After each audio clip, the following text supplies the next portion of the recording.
Hey guys, tonight we are drifting along the beautiful, peaceful canals of Amsterdam. We are heading to a time of bicycles and barges, a time when the heart of the city beat with the gentle rhythm of the water. You can almost smell the incredible, sweet perfume of a million flowers, feel the cool, misty air on your cheeks, and hear the gentle lapping of water against the side of a boat. We're going to spend some time on a floating flower market, a place of vibrant color and quiet, gentle work. Are you ready in your warm bed? I do hope you are feeling calm and wonderfully cozy. So, before you get comfortable, take a moment to like the video and subscribe, but only if you genuinely enjoy what I do here. It's always so lovely seeing where you're all listening from, so feel free to leave your city or country and the local time in the comments. It makes our quiet little community feel connected across the globe. Now, dim the lights, maybe turn on a fan for that soft background hum, and let's ease into tonight's journey together. You wake up not to a sound, but to a feeling. A feeling of a slow, gentle, and almost imperceptible rocking motion, a soft sway from side to side that has been the cradle song of your entire life. You open your eyes, and the first thing you see is not a plain, still ceiling.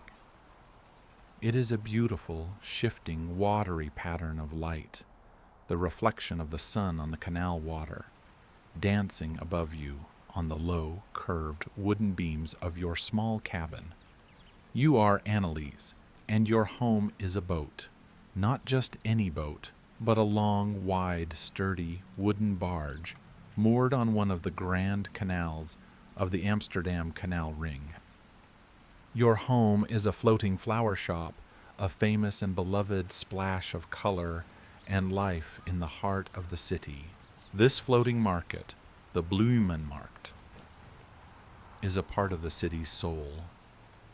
Ever since the great canals were built in the 17th century, they have been the main arteries of transport and commerce, and your family's flowerboat is a part of that long, proud history. Your world is divided into two parts. At the back of the barge are your family's living quarters, a masterpiece of compact, clever design. There is a tiny galley kitchen, a small living area with a pot-bellied stove, and two small cabins with built-in bunks, one for your parents and one for you. Every inch of space is used, and every object has its place. It is the epitome of the Dutch concept of gezelligheid, a feeling of deep coziness, warmth, and comfortable contentment that is more than just physical. It is a feeling of the soul. The front of the barge is the shop. It is a wide open wide open deck covered by a heavy green canvas awning, currently rolled up tight against the morning chill. This is the stage where the daily performance of selling flowers takes place. Right now, it is empty and waiting. You slip out of your warm bunk, your bare feet meeting the cool, clean wooden floor. You can smell the rich aroma of coffee brewing and hear the quiet movements of your parents. You pull on your clothes and step out from the cabin onto the deck. The morning air is cool and misty, and it smells of damp stone, of the clean, slightly green scent of the canal water, and of the distant, delicious smell of baking bread from a nearby bakery. You look around at the city as it awakens. The tall, narrow, gabled houses that line the canal lean against each other like sleepy old friends. Urban historians of the future will debate the primary reason for their distinctive narrowness. Was it because the marshy ground could not support wider structures? Or was it a result of an old tax system where properties were taxed based on their canal frontage, encouraging people to build up? Not out. You do not know the reason. You only know that they are beautiful, their ornate facades reflected in the dark, still water of the canal. The only sounds are the gentle lapping of the water against the hull of your boat, and the first distant rattle of a bicycle crossing one of the high arched bridges. Your papa, Willem, is already on deck. He is a tall, quiet man with kind eyes and large, strong hands that are surprisingly gentle when handling the most delicate of flower petals. He is swabbing the wooden deck with a long-handled brush, his movements practiced and efficient. Your mama, Katja, emerges from the galley with 2 steaming mugs of coffee. She is the warm, smiling heart of the family, the one who brings the spirit of gezelligheid to life. She hands a mug to your papa and gives you a warm hug that smells of coffee and cinnamon. "Good morning, my little tulip," she says. Your first job of the day is a simple one. You help your papa prepare the shop. Together, you work the hand crank that unrolls the heavy green canvas awning over the deck, creating a sheltered space. You take a bucket of fresh water and a cloth, and you wipe down the empty wooden display stands, the tiered shelves that will, very soon, be overflowing with color. There are a few buckets of flowers left over from yesterday, some sturdy pink carnations, and a few bunches of feathery ferns. Your father inspects them with a critical eye. He sniffs them, touches a petal gently. "They have lost their song," he says softly. He means they are no longer fresh enough to be sold as the day's best. He sets them aside. They will be used to make small, inexpensive bouquets for students, or perhaps your mother will take them inside to brighten up your small living space. The main stage of the shop must be reserved for only the freshest, most beautiful blooms. The shop is now clean, tidy, and almost entirely empty. The buckets are empty. The shelves are bare. Your floating garden is a blank canvas, waiting to be painted. You look at all the empty space, and a thrill of anticipation runs through you. Your father seems to read your mind. He looks at the empty buckets, then at you, and a slow, kind smile spreads across his face. "Our garden looks a little bare this morning, eh, Annelies?" he says. He kneels down so he is at your level. "I think it is time we go planting." He means it is time to buy new flowers, and he has a special trip in mind. "Tomorrow," he says, his voice a low conspiratorial whisper, "you and I will wake up before anyone else in Amsterdam, before the bakers, before the milkmen, even before the birds, and we will take the small motor barge on a journey to the great flower auction at Aalsmeer. It is time you saw where all our beautiful flowers are truly born." You gasp with delight. You have heard of the great auction, a place of almost mythical proportions, but you have never been. To be invited to go with your papa is a great honor. It feels like a promotion, a sign that you are growing up. The rest of the day is quiet and peaceful, a day of rest and preparation. You help your mother with chores in your small floating home. You watch the other boats glide by on the canal, the long, low barges carrying goods, the small, private boats of wealthy families. As dusk falls, a lamplighter comes by on his own small boat, lighting the gas lamps that line the canal.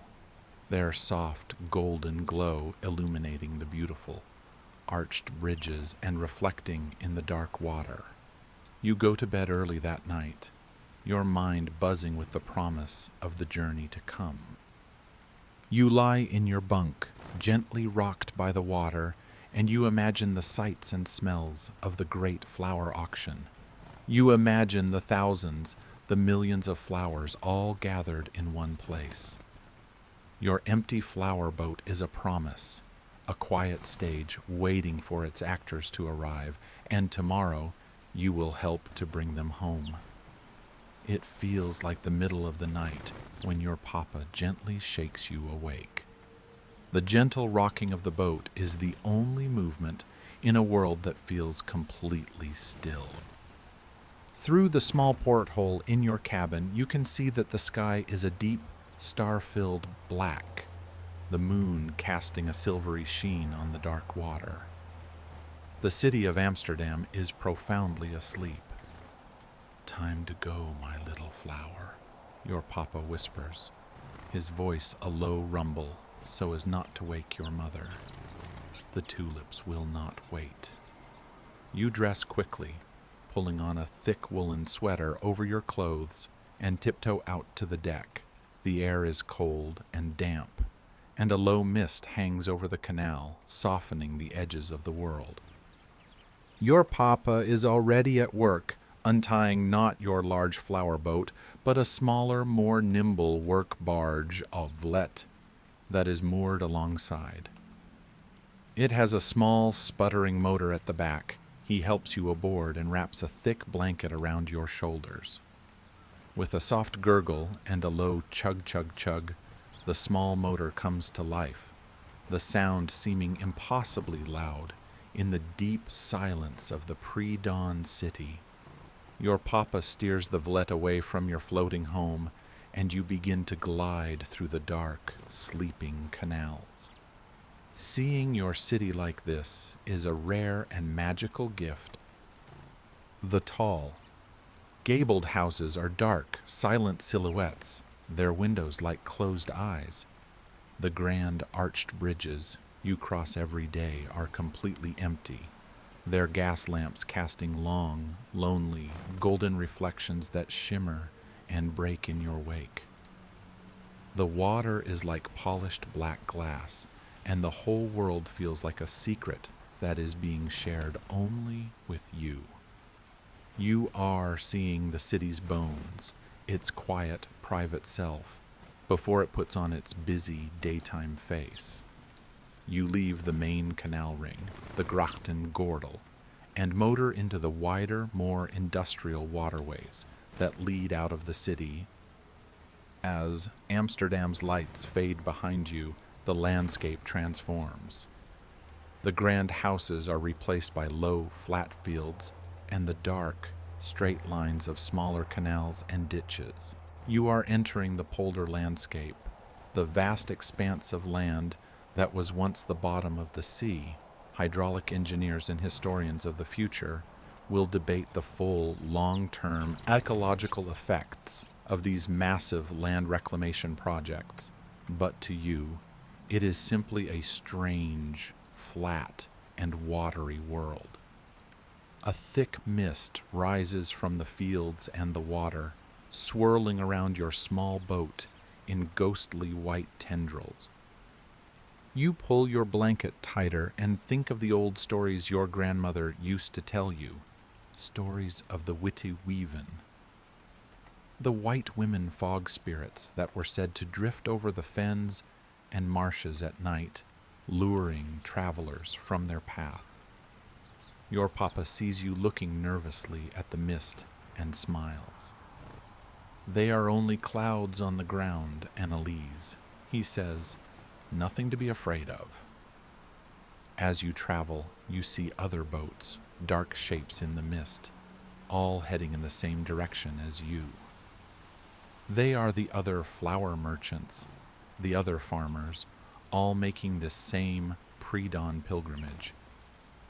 A silent, purposeful flotilla on its way to the great auction, just as the first faint gray light begins to dilute the blackness of the sky. You arrive. Ellesmere, it is a bustling hub of quiet, focused activity. Dozens of barges like your own are moored at the docks, and the air is thick with the smell of damp earth, of diesel fumes from the motors, and, most overwhelmingly, the incredible, sweet, green perfume of millions of flowers. Your papa helps you from the boat, and you walk into the great auction house.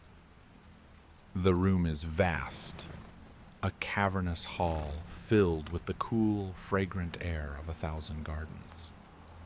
As far as you can see, there are endless rows of carts and trolleys laden with flowers. There are buckets of bright, cheerful daffodils, armfuls of fragrant lilac branches, delicate freesias, proud irises, and of course, tulips. So many tulips. Thousands upon thousands of them, their buds still tightly closed, their colors a rainbow of promise. You follow your papa into the auction room itself. It is set up like a lecture hall with rows of tiered wooden benches facing a small stage. At the front of the room is a huge round clock face, but instead of numbers for the hours, it has numbers for the price. The guilders. This is the heart of the famous Dutch auction. A trolley laden with buckets of magnificent, deep red tulips is wheeled onto the stage. The auctioneer, a man with a booming voice, announces the lot. He then turns to the clock. The great hand starts at the top, at a high price, and begins to sweep downwards, the price dropping with every tick. The room is filled with a tense, focused silence. The buyers, all men in dark coats, sit hunched forward, their faces a mask of concentration, each with a small button in their hand. Your papa watches the descending hand of the clock, his eyes narrowed, his body completely still. The price drops and drops and drops. You hold your breath. Then, at a moment that seems no different from any other, your papa's hand darts out and he presses his button. A loud bell rings and the hand of the clock stops. "Sold!" the auctioneer booms. "To Willem the flowerboat man." Your papa has won the lot. He bought the tulips at the exact right moment, waiting for the price to fall as low as possible, but bidding just before anyone else could. It is a game of nerve and intuition, and your father is a master. This process is repeated over and over. A trolley of yellow daffodils, a cart of purple hyacinths, and more tulips, so many more tulips. Each time, the clock hand sweeps down, the tension builds, and your father, with his perfect split-second timing, makes his bid. When the auction is over, you and your papa go to collect your winnings. You load the small valette with the bounty. The boat, which was empty just a few hours ago, is now a floating garden, a riot of color and fragrance. It is piled high with great, tight-sheathed bundles of tulips of every imaginable color, with fragrant branches of lilac, with buckets of sunny daffodils. The small boat sinks lower in the water with the weight of all this beauty. As you begin the journey home, the sun is finally rising, a great golden orb in the misty sky. The pre-dawn mission is complete. You are tired, but your heart is full to bursting. You sit nestled amongst the flowers, the blanket still around your shoulders, and you feel like the princess of a floating, floral kingdom. You are carrying a whole season of spring back with you. down the canals to your small flower boat waiting in the heart of Amsterdam. The journey back to your mooring on the single canal is as magical as the journey out, but in a different way.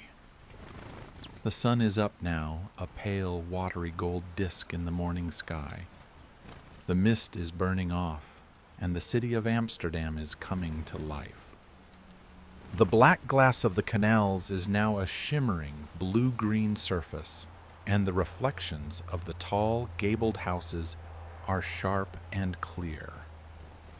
You pass other boats now, barges laden with goods, small dairy boats delivering milk, and the occasional sleek, private boat of a wealthy merchant. The silence of the pre-dawn hours has been replaced by the gentle, bustling symphony of the city at work. You sit proudly amidst your fragrant, colorful cargo. You feel like a queen returning to her city, bearing the gifts of the countryside.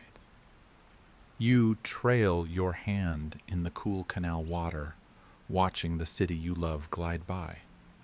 When you arrive back at your family's flower boat, your mama is waiting for you on the deck, a wide, happy smile on her face. "Ay," she exclaims, clapping her hands together as she sees your flower-laden vlet. "You have brought back all of spring with you." The three of you set to work, a practiced and efficient team. You transfer the flowers from the small workboat to your large floating shop. Bucket by bucket, bundle by bundle, the flowers are passed from your papa's hands to your mama's and then to yours. The empty, waiting deck is soon transformed into a riot of color and fragrance. There are buckets of sunny yellow daffodils, deep purple hyacinths, whose scent is almost intoxicating, and armfuls of delicate white and pink carnations. And then there are the tulips. So many tulips. They are still in tight, green-sheathed bundles, their buds closed up like secrets. Your first big job of the day is to help your mother prepare them for sale. You sit together on the deck, a mountain of flowers around you. You take each bundle, snip the twine that holds it, trim the bottom of the stems at an angle as your father taught you, and strip away the lower leaves so they won't rot in the water. Then you place the prepared flowers into large buckets filled with fresh, clean canal water. The work is simple, repetitive, and deeply satisfying. When you have finished with the main bunches of tulips, your papa comes over, carrying one last, smaller bundle, wrapped with special care in its own piece of damp linen. "Now, Annelies," he says, his voice taking on a tone of reverence, "for the special ones, the aristocrats of the garden." He carefully unwraps the linen to reveal the tulips inside. You gasp. You have seen them before, but their beauty always strikes you anew. They are not the simple, solid-colored tulips that fill the other buckets. These are the broken tulips, the Rembrandts, the living descendants of the flowers that once drove your entire country mad. Each petal is a masterpiece of dramatic, unpredictable beauty. One is a brilliant, creamy white, with jagged, flame-like streaks of deep crimson running up its length. Another is a pale, buttery yellow, feathered with intricate veins of a deep royal purple. No two flowers, no two petals are exactly alike. They are living works of art. As you help your father carefully prepare these special tulips, he tells you their story, a story you have heard many times but never tire of. He tells you of the tulpenmanie, the tulip mania that swept through Holland almost 300 years ago during the Dutch Golden Age. Everyone, from the richest merchants to the poorest chimney sweeps, was caught in the fever, he says, his voice low and full of wonder. They did not sell flowers, you see. They sold the bulbs, the little brown onions that sleep in the earth, and the prices were madness. He tells you how a single bulb of a particularly rare broken tulip, like the famous Semper Augustus, could be sold for the price of a grand canal house, like the ones you see every day. People traded their homes, their businesses, their entire family fortunes for a single, small brown bulb, all for the promise of the beautiful, flame-streaked flower that would bloom from it for a few short weeks in the spring. And then one day, your papa says, his voice dropping, the madness ended. The bubble burst, the price crashed. People who thought they were rich were suddenly poor. Fortunes were lost overnight. Economic historians of the future will fiercely debate the true societal impact of the tulip mania crash. Whether it was a devastating national catastrophe or a more contained speculative bubble that mostly affected a small number of wealthy traders. But in your father's telling, it is a grand, romantic tragedy, a cautionary tale about how beauty can drive men to lose their senses. But what makes them like that, Papa? You ask, tracing the crimson flame on a white petal with your finger. Why are they broken? Your papa smiles his slow, gentle smile. That, he says, is the secret. It is a sickness, a kind of beautiful, magical sickness in the blood of the bulb. It is a virus, so small you cannot see it, that paints these flames on the petals. It makes the flower beautiful, but it also makes it weak, and it makes its children, the new bulbs, unpredictable. You never know if the pattern will be passed on. That is why they were so rare. That is why they were so valuable. Their beauty was born from a beautiful disease. You handle these tulips with even more care now, knowing their secret. They are not just flowers. They are beautiful, tragic, living pieces of history. You do not crowd them into buckets.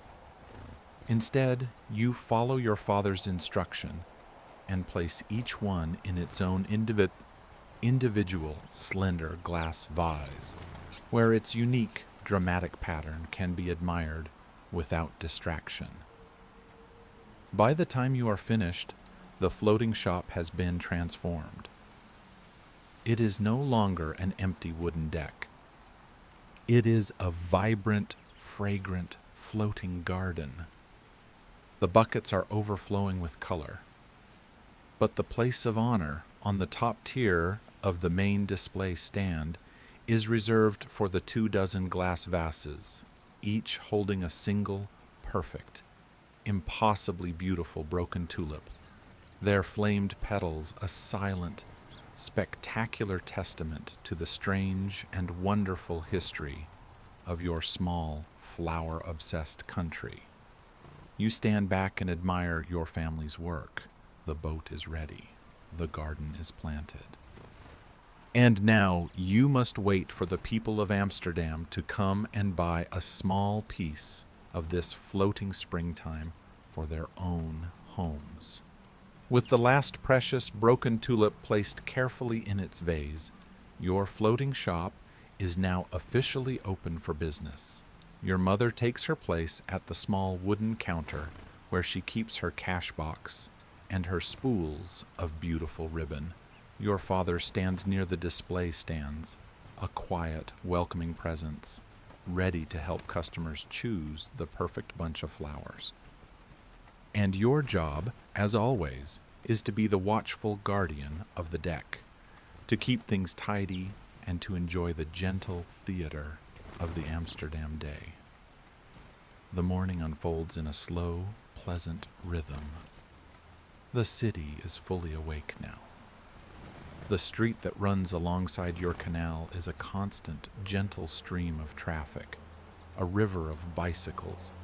The sound of their whirring wheels and the cheerful, high-pitched tring, tring of their bells is the constant music of the city. It is the sound of people going about their lives, of messengers, of merchants, of mothers with children in small wooden seats on the back of their bikes. It is a sound so familiar, so uniquely Amsterdam, that you barely even notice it. Your first customers arrive. A woman in a crisp white apron, the cook from one of the grand canal houses a few doors down, comes to buy fresh flowers for the dining room table. She chooses a large bunch of the white and pink carnations. Your mother wraps them for her in a cone of brown paper, tying it with a simple piece of twine. A young couple, their arms linked, linger for a long time, admiring the flowers. They finally choose a single, perfect daffodil, which the young man gives to the young woman, who blushes as she tucks it into her buttonhole. Your father helps a man choose a pot of deep purple hyacinths to place in his window box. The transactions are quiet, polite, and pleasant. The sun climbs higher in the sky, a pale but determined presence, and the deck of your barge becomes a warm, fragrant, and deeply peaceful place to be.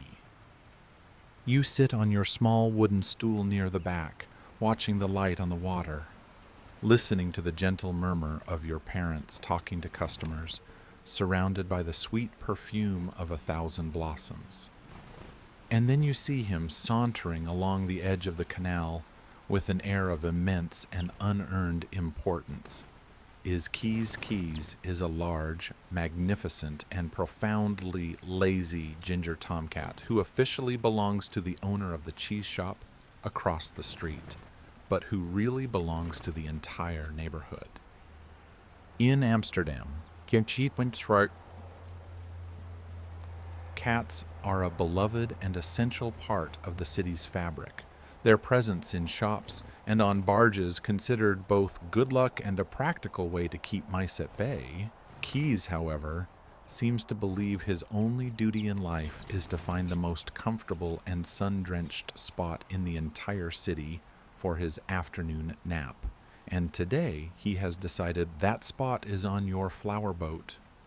He makes a graceful, effortless leap from the stone quay onto the deck of your barge, landing with a soft thud. He looks at you and gives a slow, deliberate blink, a sign of feline greeting and a declaration of his intent. He surveys your beautiful, colorful display, not as a collection of flowers, but as a selection of potential beds. His first choice is a large bucket filled with sunny yellow daffodils. He circles it once, twice, then begins to knead the flowers with his paws, preparing to settle down into their cheerful, trumpet-shaped blossoms. "Oh no, you don't, Keys," you say, getting up from your stool. You walk over and gently but firmly lift the large, heavy cat from the bucket. He lets out a low, rumbling, protesting purr, but doesn't struggle. You place him back down on the wooden deck. He immediately begins to groom himself, pretending that this was his plan all along. You go back to your stool. A few minutes pass. You watch as Keys, his grooming complete, begins his quest once more. This time he approaches a large tin bath filled with fragrant branches of lilac. He sniffs them delicately, then tries to climb in, his claws getting momentarily tangled in the leaves. Again, you get up, untangle him, and place him back on the deck, a little further away this time. "The flowers are not for sleeping, you silly cat," you whisper to him, scratching him behind the ears, a gesture he accepts with grudging pleasure.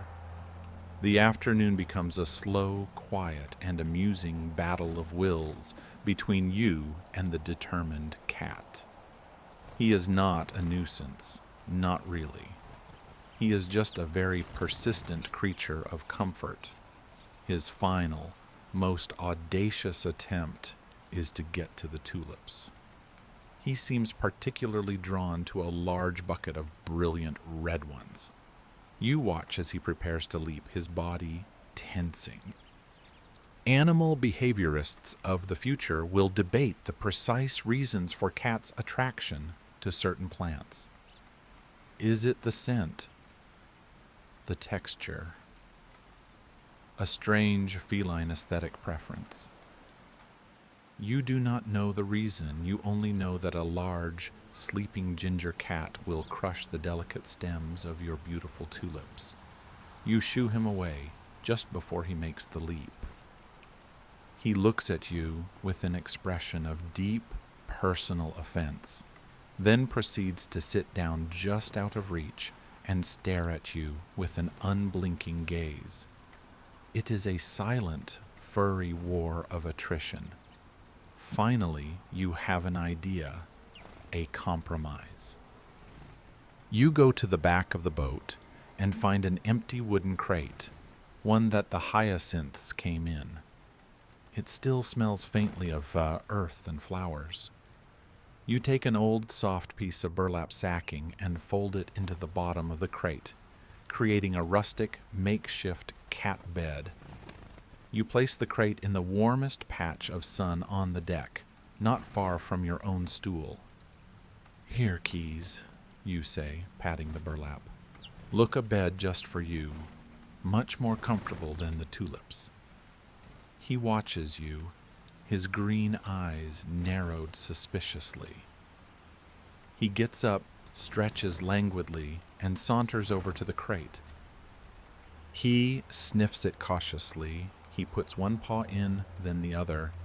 He circles 3 times, a slow, deliberate ritual. Then he collapses into a soft, ginger heap, tucks his head under his tail, and immediately begins to purr. The sound is a loud, rhythmic, rumbling motor, a sound of supreme, absolute contentment. You have won. You look at your handiwork. Keys the cat, asleep in his sunny box, and you notice, with a smile, that throughout his entire campaign to find a bed, he never once went near the precious, single vases holding the beautiful, historic, broken tulips. It is as if, on some deep instinctual level, he understood that they were different, that they were treasures to be admired, not slept upon. You return to your stool, the gentle, rhythmic purring of the sleeping cat, now joining the other peaceful sounds of the afternoon. The lapping of the water, the distant chime of a church bell, the tring-tring of the bicycles on the street. Your floating flower shop is a small, perfect island of peace, color, and fragrance, a quiet haven in the heart of the bustling city. The afternoon unfolds in a slow, golden, and peaceful rhythm. The initial rush of morning customers has subsided, replaced by a more leisurely stream of strollers and admirers. The sun has moved across the sky, and a bright patch of it is now falling directly onto a bucket of delicate, pale pink tulips. Your mama, ever watchful of her floral charges, goes to adjust the large green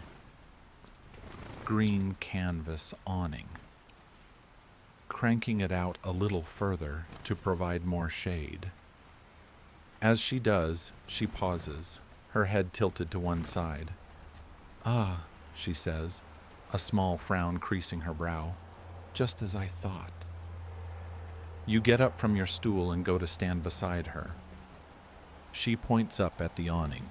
There, in the thick green waterproofed canvas, is a small L-shaped tear.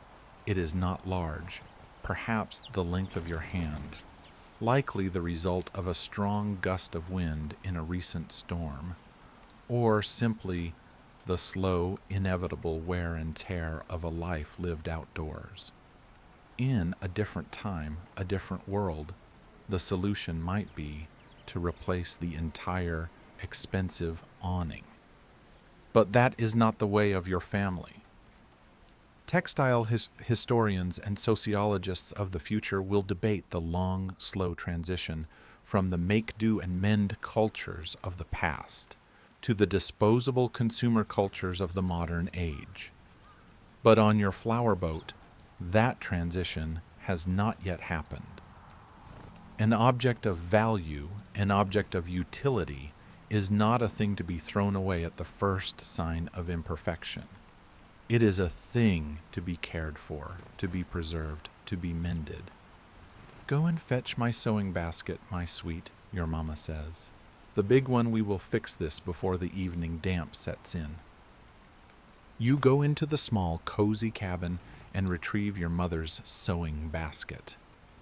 It is a large, beautiful wicker basket, and it is a treasure chest of domestic craft. You bring it out onto the deck. Your mother opens the lid, and you peer inside at its contents. There are spools of thick, strong thread in every color, much of it waxed with beeswax to make it strong and waterproof for just such a repair. There are packets of sharp, sturdy needles of all sizes, a heavy silver thimble, and most importantly, a large bag filled with colorful fabric scraps, the offcuts and remnants from a lifetime of sewing projects. Your mother rummages through the bag. "We could use a piece of green canvas," she says thoughtfully. "It would be almost invisible." She pulls out a piece of sturdy green fabric that is a near perfect match. "Or," she says, a mischievous twinkle in her eye, "we could make it beautiful. We could turn the wound into a medal." This is a quiet tradition you have seen in your city. A beautifully darned sock, a skillfully patched piece of clothing.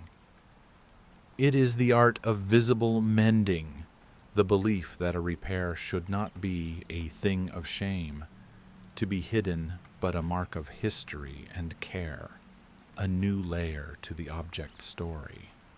She finds what she is looking for, a piece of thick, sturdy canvas in a bright, sunny, cheerful yellow. "Perfect," she says. "A small patch of sunshine for our green sky." She lays the fabric out. "Now, what shape should it be? A simple square." "A tulip!" you exclaim, the idea popping into your head. Your mother's face breaks into a wide smile. "A tulip? Of course, Annelies, you are a genius." She hands you a small piece of tailor's chalk, and you carefully draw the simple, elegant, cup-shaped outline of a tulip onto the yellow canvas. She takes her sharpest sewing shears and, with a few expert snips, she cuts the shape out. Now the mending begins. The two of you work together, a quiet team. First, your mother, with her more experienced hands, takes a needle and some fine, strong green thread. She carefully stitches the edges of the L-shaped tear together with tiny, neat, almost invisible stitches.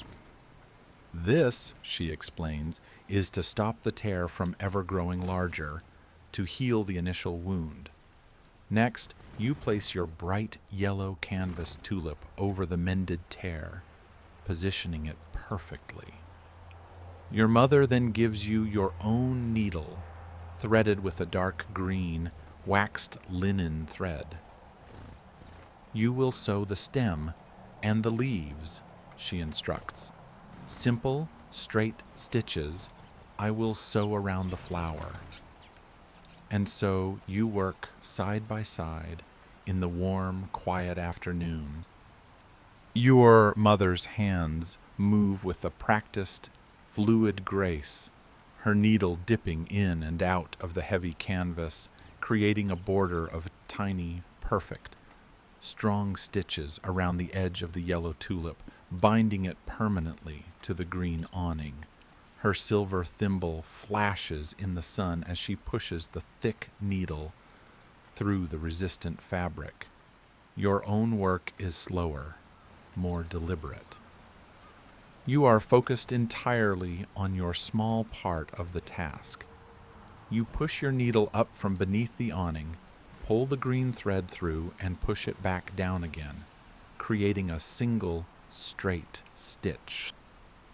You repeat this again and again, and slowly a long, straight green stem begins to grow downwards from the base of your yellow tulip. When the stem is complete, you add 2 simple, long, blade-shaped leaves, one on each side. The work is slow and requires all of your concentration, but it is deeply satisfying. The rhythmic push and pull of the needle, the soft sound of the thread passing through the canvas, the quiet presence of your mother beside you. It is a moment of deep, peaceful connection. After what seems like a very long time, the work is done. You tie off your final stitch and trim the thread. The two of you stand back and admire your handiwork. There, on the dark green canvas of the awning, is a single, beautiful, cheerful yellow tulip, its green stem reaching down as if growing from the very fabric of the boat. It is beautiful. You have not just repaired a flaw, you have added a new piece of art, a new secret to your floating home. It is a small, private detail that most customers will never even notice, but you will always know it is there. A story of a small tear and a quiet afternoon of patient, loving work. Keys the cat, asleep in his sunny box, chooses this moment to wake up. He stretches, arching his back, gives a great yawn, and then looks up at the awning. He lets out a small questioning meow, as if in admiration of your beautiful repair. Your mother smiles and puts her arm around you. "Good work, my little artist," she says, giving you a squeeze. "Now our boat has one more flower than all the others." You feel a surge of pride. You look at the small, cheerful patch, a permanent spot of sunshine on your green canvas sky. You have helped to care for your home, to make it whole again, to add to its beauty. The afternoon is beginning to fade, the light growing softer and more golden, and the feeling of peaceful, productive accomplishment settles over you like the warmest, coziest blanket. The late afternoon sun dips lower in the sky, its light turning from a bright gold to a soft, warm, honeyed orange. The last customers of the day have made their purchases and departed, their arms filled with flowers to brighten their own homes. A peaceful quiet descends upon your small, floating shop. The frantic energy of the morning auction and the steady, productive work of the day have given way to a feeling of deep, weary, and wonderful accomplishment. The city itself seems to take a collective, gentle breath as the workday ends and the evening begins. Your papa begins to tidy the deck, coiling a stray piece of rope, sweeping up a few fallen leaves and petals. Your mama brings the cash box inside and begins to count the day's earnings. And you sit on your stool, your friend Keys the cat now awake and purring beside you, and you simply watch as twilight begins to fall over Amsterdam. The sky turns a beautiful, soft, bruised purple, and the street lamps along the canal begin to be lit by a lamplighter in a small boat, their gas lights creating pools of soft, golden light on the cobblestones.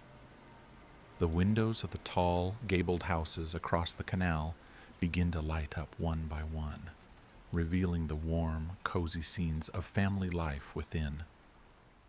"Annelies," your papa says softly, his work done. The day is over. But our most beautiful job is just beginning. It is time to light the lanterns. This is your favorite part of the day. It is the final ritual, the one that transforms your simple flower boat from a place of business into a thing of pure, quiet magic. Your papa goes into the cabin and brings out the lanterns. They are beautiful old objects made of polished brass that gleams like gold, with curved glass chimneys that your papa keeps spotlessly clean. While the grand streets and squares of Amsterdam are beginning to be lit with the harsh, brilliant glare of new electric lights, many of the smaller side canals and boats like yours still rely on the soft, warm, living light of oil lamps. You help your father prepare them. He carefully fills each lantern's font with clean, clear lamp oil. Then he gives you the job of trimming the wicks, a task he has taught you to do with great care. You use a small pair of scissors to trim the blackened, carbonized tip from each flat wick, ensuring it will burn with a clean, steady, smoke-free flame. When all the lanterns are ready, the lighting ceremony begins. Your papa takes the first lantern. He lifts the glass chimney, strikes a long wooden match, and holds the small, sputtering flame to the wick. The wick catches, at first a tiny, dancing orange spark. Then it grows into a steady, tall, serene golden flame. He carefully lowers the chimney back into place, and the lantern is alive, casting a warm, gentle glow around it. He hands the lit lantern to you. "Be careful," he says. "Your job is to take the lit lanterns and hang them on the series of brass hooks that run along the edge of the green canvas awning. You take the first lantern, feeling the gentle warmth of its glass, and hang it carefully on its hook. Its light immediately illuminates the buckets of flowers below it, making the red tulips seem deeper, the yellow daffodils richer. You and your papa work together as a team. He lights, you hang one by one. A chain of warm, golden lights begins to encircle your floating shop. When the last lantern is hung, you both step back to admire your work. The transformation is breathtaking. Your boat is no longer just a boat. It is a floating jewel box, a magical, glowing grotto on the dark, still water of the canal. The light from the dozen or so lanterns creates a soft, warm, golden bubble, a haven of light and color in the gathering dark. The flowers, which were beginning to fade into the twilight, are now brought back to life, their colors looking even more vibrant and beautiful in the soft, warm light. The boat has become its own kind of performance, a silent, beautiful canal concert of light and color for the people of Amsterdam strolling by in the evening. Urban sociologists and psychologists of the future will debate the concept of placemaking, the process by which people transform a simple space into a place of meaning, a beacon of community identity. They will try to understand why a certain street corner or a particular shop becomes a beloved landmark. But you do not need a theory to understand it. You see it happening right before your eyes. Your family, through your daily work and this final, nightly ritual, has made this small patch of water a place of beauty and joy for the whole neighborhood.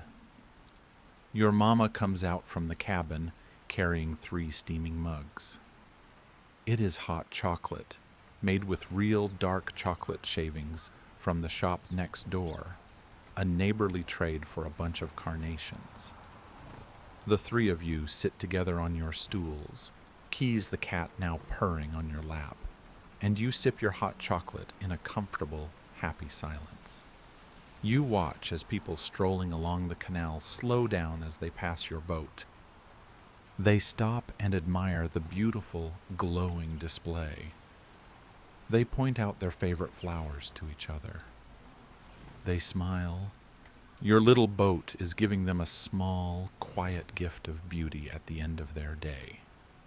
You look at the boat, now a blaze of color and warm light, and you think back to how it looked this morning, empty, bare, and waiting. You think of your pre-dawn journey, of the magical auction, of the joy of sorting the beautiful, historic tulips, of your funny battle with Keys the cat, and of the quiet, satisfying work of mending the awning with your mother. It has been a long, full, and wonderful day. The gentle, golden light from the lanterns seems to wrap around you, a warm embrace against the cool night air. The city's noises are softer now, more distant. The gentle lapping of the water against the hull of your boat is a soft, rhythmic lullaby. This feeling, right here, right now, sitting with your family, surrounded by the beauty you have all created together, this is the feeling of Gezelligheid. It is the feeling of home. And now, let the image of that beautiful, glowing flowerboat, a jewel on the dark Amsterdam canal, begin to grow soft and hazy in your mind. The warm, golden light of the lanterns begins to blend with the soft, gentle feeling of sleepiness. The quiet, lapping water becomes the rhythm of your own deep, slow breathing. The story of the day is over. The flowers are sleeping. The city is sleeping. And now it is your turn to rest.